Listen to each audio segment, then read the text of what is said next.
Entre Paris et Alger, les tensions ne retombent pas. Et ce n'est pas seulement une question d'actualité brûlante. L'ombre du passé colonial de la France plane toujours sur l'Algérie. Pourtant, certains en France continuent de défendre une vision angélique de cette période, estimant que Paris aurait beaucoup apporté à son ancienne colonie. Moi, je peux comprendre que des peuples souhaitent obtenir l'indépendance. Je peux l'entendre. Mais je pense que venir globalement dire que la colonisation était un drame pour l'Algérie, c'est pas vrai. Un drame, c'est un euphémisme. Pour les Algériens, ce fut une véritable catastrophe.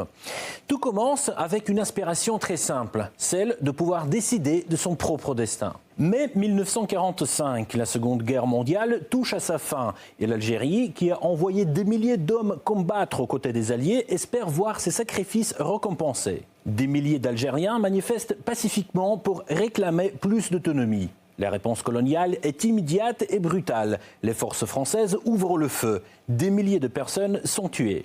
Mais la volonté d'indépendance ne faiblit pas. Pour l'écraser, la France déploie des méthodes brutales, généralisant la torture.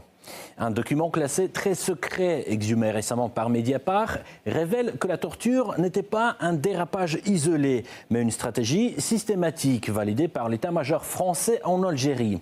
Arrestations arbitraires, supplices électriques, noyades simulées.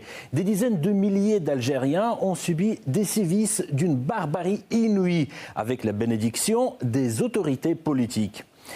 Et la France ne cherche même plus à nier. Emmanuel Macron a lui-même reconnu l'assassinat de Maurice Audin, un militant pro-indépendance, torturé à mort par l'armée française. Il reconnaît, au nom de la République française, que Maurice Audin a été torturé puis exécuté ou torturé à mort par des militaires qui l'avaient arrêté à son domicile.